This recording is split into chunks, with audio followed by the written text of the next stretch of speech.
बिस्मिल्लाहिर्रहमानिर्रहीम। अस्सलाम वालेकुम। आज हमने पढ़ेंगे कि एक्सेप्शन हैंडलिंग क्या होती है। ठीक है, पाइथन में एक्सेप्शन हैंडलिंग क्या होती है इसको हम देखेंगे।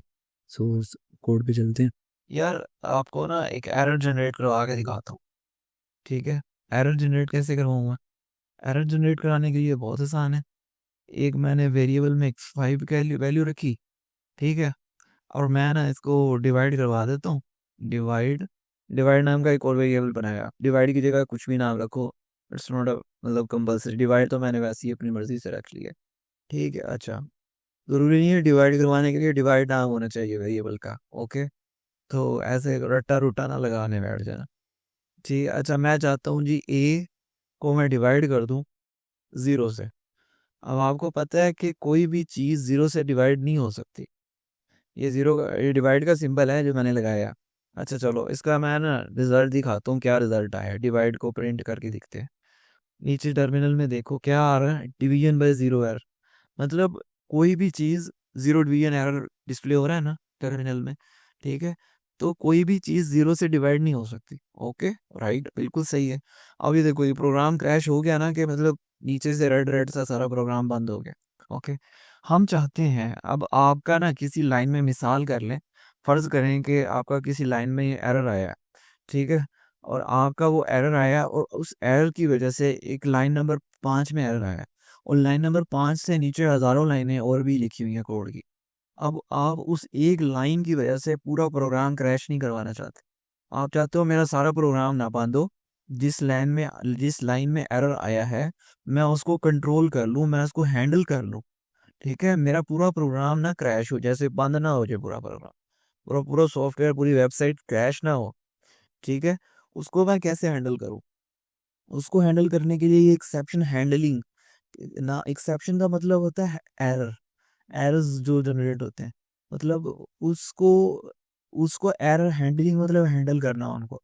तो अब ये जो जीरो डिवीजन एरर आया है, मैं इसको हैंडल करना चाहूँ तो कैसे कर सकता हूँ? तुम प्रिंट करवा के एक्स को प्रिंट करवाओ। अब आप कहोगे यार एक्स क्या है? एक्स तो है ही कोई चीज़ नहीं। एक्स या तो कोई वेरिएबल का नाम होता, कोई फंक्शन का नाम होता, कोई कुछ तो होता भाई, ये क्या है एक्स? इसको रन करवा के देख लेते हैं।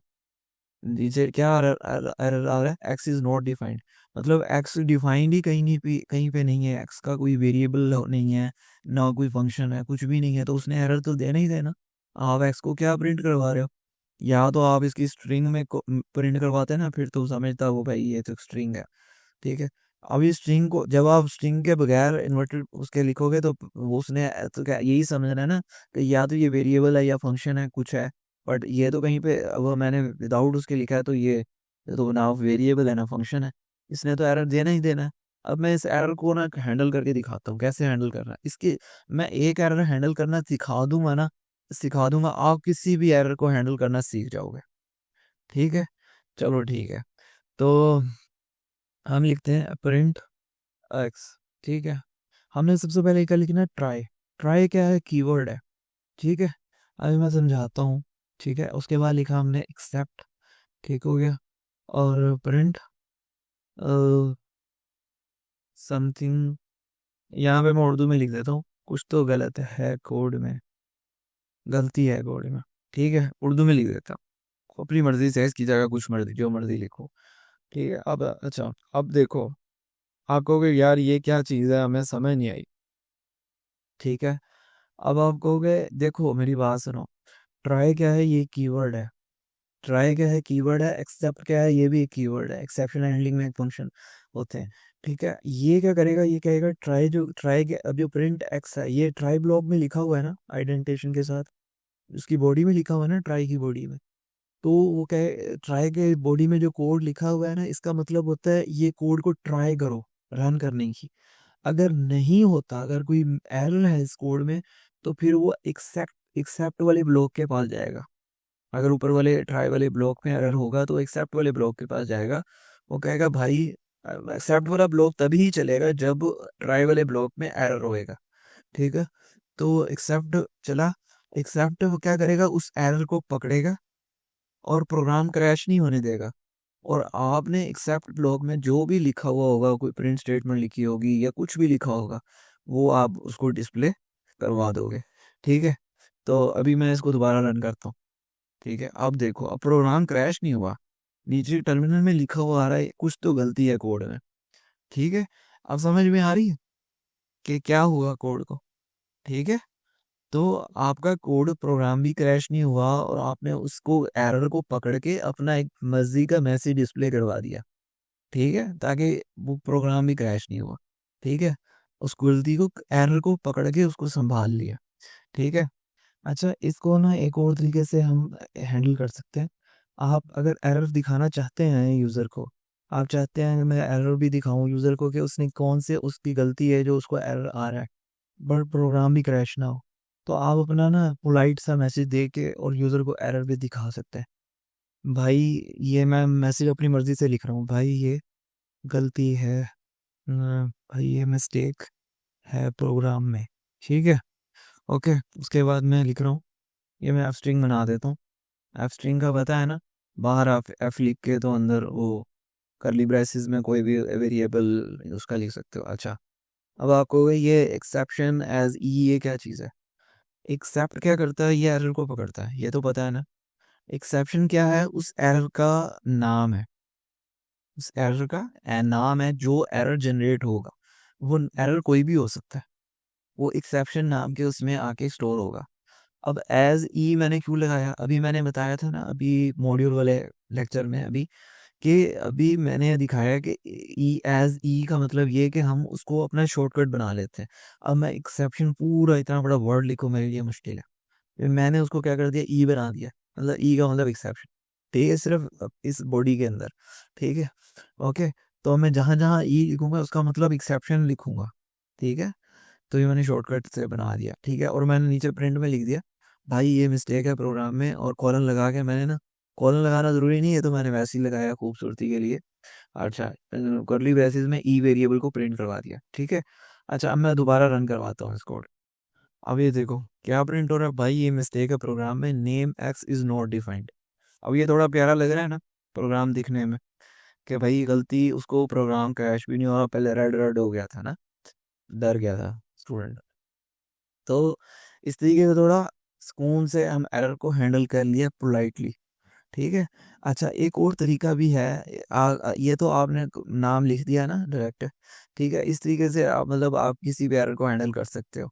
ठीक है, अब एक और, अगर आप एरर, आप एक्सेप्ट ना मल्टीपल मल्टीपल टाइम भी एक्सेप्ट लिख सकते हो।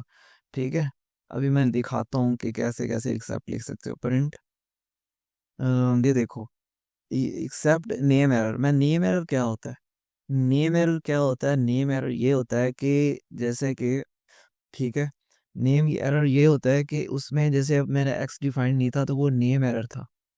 ठीक है, वो एक्स इज मतलब कोई कहीं पे डिफाइन ही नहीं था, तो हम उसको प्रिंट करवा रहे थे, तो ये एक नेम एरर था। हम उसका नाम लिख के भी उसको पकड़ सकते हैं।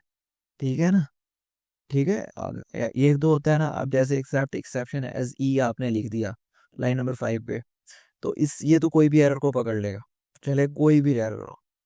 अच्छा, अगर आप चाहते हो मैं स्पेसिफिकली एक ये वाला एरर आए ना, तो ये वाला मैसेज डिस्प्ले हो। अगर कोई और, मतलब अब एरर तो हजारों किस्म के हो सकते हैं, सिंटैक्स एरर हो सकता है, नेम एरर हो सकता है, जीरो डिवीजन एरर हो सकता है, मल्टीपल एरर हो सकते हैं। आप चाहते हो कि अगर नेम एरर आए ना तो ये डिस्प्ले हो मैसेज, भाई आपने जो प्रिंट करवाया वो डिफाइन नहीं है। अगर कोई और एरर आए, कोई भी, तो फिर ये लाइन नंबर 5 पे जो मैंने ये एक्सेप्शन लिखी है, ये किसी भी एरर को हैंडल कर लेगी। तो फिर ये वाला मैसेज डिस्प्ले हो, भाई ये मिस्टेक है प्रोग्राम में, और आगे वो एरर डिस्प्ले हो जाए। अब मैं इसको रन करवा के दिखाता हूँ। अब देखो कौन से वाला एक्सेप्ट चला, नेम एरर वाला, क्योंकि ये एरर ही नेम एरर एरर था, तो उसने वहीं पे उसको पकड़ लिया। हमें हमारे जो एक्सेप्ट एक्सेप्शन एज ई वाले कोड पे उसे पहुंचने की जरूरत नहीं पड़ी। ये इसलिए नहीं चला क्योंकि एरर पहले ही किसी ने पकड़ लिया। ये भाई साहब जो लाइन नंबर 5 पे एक्सेप्ट एक्सेप्शन जो कर रहे हैं, एज ई लिखा हुआ है, ये कोई भी एरर को पकड़ते हैं, ये तब पकड़ते हैं जब किसी ने ना पकड़ा हो, जब वो किसी के हाथ में ना आए। ठीक है, इसलिए हमने एरर को पहले ही पकड़ लिया था ऊपर लाइन नंबर 3। ठीक है, उसको पकड़ के हमने अपनी मर्जी से मैसेज डिस्प्ले करवा दिया। ठीक है, अगर वो एरर ना पकड़ा जाता तो फिर कौन सा वाला एक्सेप्ट ब्लॉक चलता? लाइन नंबर 5 वाला। लाइन नंबर 5 वाला भाई आखिरी होता है, ये आखिरी सोल्यूशन है, कि भाई अगर कुछ भी ना, कोई भी एरर को नहीं पकड़ सकता तो मैं पकड़ के दिखाऊंगा। ठीक है, line number 5 except exception as e वाले ने तो पकड़ ही लेना है, नो डाउट। बट अगर उससे पहले कोई पकड़ लेता तो फिर कोई मसला नहीं। ठीक हो गया? ओके। तो आपको एक और बात, ये जो है ना ऑर्डर, जिस तरतीब से कोड लिखा हुआ है ये भी बहुत इंपॉर्टेंट है। कि अगर आपने ये वाला पहले लिखा हुआ है, वो पहले लिखा हुआ है, जैसे देखो मैं आपको एक चीज़ दिखाता हूँ। ठीक है, ये इसको ना मैं इसको नेम एरर को एंड में लिख देता हूँ। ठीक है, ये देखो, ये इसमें देखो क्या दिखा रहा है। ये अब देखो, अब ये नेम एरर वाला नहीं चला, क्योंकि एक्सेप्ट नेम एरर वाला नहीं चला, एक्सेप्ट एक्सेप्शन एज ई ऊपर वाला कोड ही चल पड़ा है, लाइन नंबर 3 वाला पहले ही चल पड़ा है। उसने उसको पहले ही पकड़ लिया, नेम एरर वाले तक पहुंचने नहीं दिया। हालांकि नेम एरर उसके लिए स्पेसिफिकली उसी एरर के लिए खड़ा था स्पेसिफिकली, बट उसने उसको उस तक आने ही नहीं दिया, वो ऊपर वाले ने पहले ही पकड़ लिया। ठीक है, इसलिए हमेशा except exception as E end में ही लिखना है। ठीक है, ताकि अगर किसी से वो एरर ना पकड़ा गया, मतलब कंट्रोल ना हुआ, तो एक्सेप्ट एक्सेप्शन एज ई उसको पकड़ ले। ठीक हो गया? ओके। तो एक एक ये अब मल्टीपल एक्सेप्ट लिख सकते हो। ठीक है, अब एक और मैं आपको दिखा देता हूँ, मतलब जीरो डिवीजन एरर का भी होता है, जीरो डिवीजन एरर भी दिखा देता हूँ। जीरो डिवीजन एरर मतलब कुछ भी लिख सकते हो, वो जैसे अभी मैंने पहले दिखाया था ना। ठीक है, तो इसलिए मल्टीपल एरर्स के आप नाम से उसको कर सकते हो। ठीक है। अच्छा, इसमें एक और ब्लॉक होता है एल्स ब्लॉक।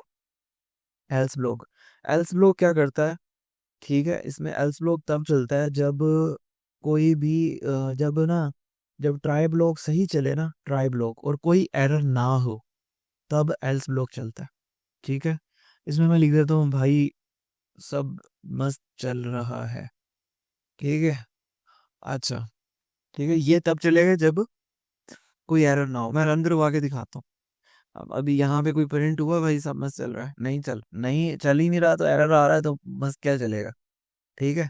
अच्छा, मैं ना ये एरर को ख़त्म करके ना, मैं यहाँ पे कुछ ऐसे ही लिख देता हूँ, अब कोई एरर नहीं था। ठीक है, अब ये देखो एल्स ब्लॉक चला है या नहीं चला? भाई सब मस्त चल रहा है। ठीक है, तो अच्छा जी, ये जो अब देखो एल्स ब्लॉक कब चला? जब हमारा कोई एरर नहीं था। अब देखो हेलो वर्ल्ड प्रिंट हुआ, लाइन नंबर ट्राई ब्लॉक सही एग्जीक्यूट हुआ, और कोई एरर नहीं था, तो अब एल्स ब्लॉक भी चल पड़ा। एल्स ब्लॉक तभी चलेगा, अच्छे वक्त का साथी है बस ये, बुरे वक्त में नहीं साथ देगा। ठीक है, तो सीधी सी बात है कि ये एल्स ब्लॉक चलेगा ही तब जब, क्या कहते हैं, प्रोग्राम में कोई एरर नहीं होगा। अच्छा, एक ब्लॉक और होता है, ये लास्ट ब्लॉक है, फाइनली। ठीक है, ये इसमें मैं लिख देता हूँ, मैं तो चलूंगा ही चलूंगा, ही चलूंगा। ठीक है। अच्छा, ये फाइनली ब्लॉक क्या करता है? अब फाइनली ब्लॉक क्या होता है, इसमें आप वो कोड लिखते हो जो आप चाहते हो कि ये कोड चले ही चले, भले प्रोग्राम में एरर आए, भले प्रोग्राम में कोई एरर आए ना आए, जो मर्जी हो प्रोग्राम के साथ। अच्छा, मैं ना अब इसको रन करवा के दिखाता हूँ। अब देखो हेलो वर्ल्ड प्रिंट हुआ, प्रोग्राम बिल्कुल सही था, कोई एरर नहीं था, ट्राई ब्लॉक सही एग्जीक्यूट हुआ, उसके बाद एल्स ब्लॉक एग्जीक्यूट हुआ, बिकॉज वो ट्राई ब्लॉक जो चल गया था बगैर कोई एरर के। अच्छा, फाइनली ब्लॉक भी चल गया, देखो मैं तो चलूंगा ही चलूंगा, आ रहा है ना? ठीक है। अच्छा, अभी मैं ना ट्राई ब्लॉक में एक एरर डाल देता हूँ, वही वाला एक्स वाला, कि एक्स इज नॉट डिफाइंड वाला। अच्छा, अब मैं दोबारा से रन करवाता हूँ। अब देखो भाई, आपने जो प्रिंट करवाया है वो डिफाइंड नहीं है। ठीक है, एरर आ गया ना? ठीक है, अब ये नीचे देखो लाइन में, टर्मिनल में, मैं तो चलूंगा ही चलूंगा। अब देखो ये चल रहा है, अगर एरर था तब भी चल रहा है, एरर नहीं था तब भी चल रहा है। मैं अब आपको एक समराइज कर देता हूँ इसको, ट्राई ब्लॉक ने तो चलना ही चलना। ठीक है, वो चेक करेगा ना ट्राई ब्लॉक के प्रोग्राम सही है या नहीं है, अगर सही होगा तो ट्राई ब्लॉक चल जाएगा, और कोई एरर होगा तो फिर वो एक्सेप्ट ब्लॉक के पास चला जाएगा। एक्सेप्ट ब्लॉक उस एरर को हैंडल करेगा। ठीक है, या तो अगर आपने उस एरर का नेम मेंशन किया हुआ होगा तो वो उसको वो सही पे ऊपर हैंडल कर लेगा, नहीं तो एक्सेप्शन वाले भाई, लाइन नंबर 5 वाले भाई वो हैंडल कर लेंगे। ठीक है। अच्छा, एल्स ब्लॉक तब चलेगा जब आपका ट्राई ब्लॉक वाला बिल्कुल सही एग्जीक्यूट होगा, विदाउट एनी एरर आपका प्रोग्राम होगा, तब एल्स ब्लॉक चलेगा। इसके अंदर जो भी कोड लिखा होगा, जरूरी नहीं है प्रिंट स्टेटमेंट ही होगी, कोई भी कोड हो सकता है। और फाइनली वाला वो भाई, वो तो कहता है मैं तो चलना ही चलना है, भले कोई एरर आए भले कोई एरर ना आए। तो ये है आज का हमारा लेक्चर। आई होप सो आपको प्रोग्राम जो है ना समझ में आया होगा।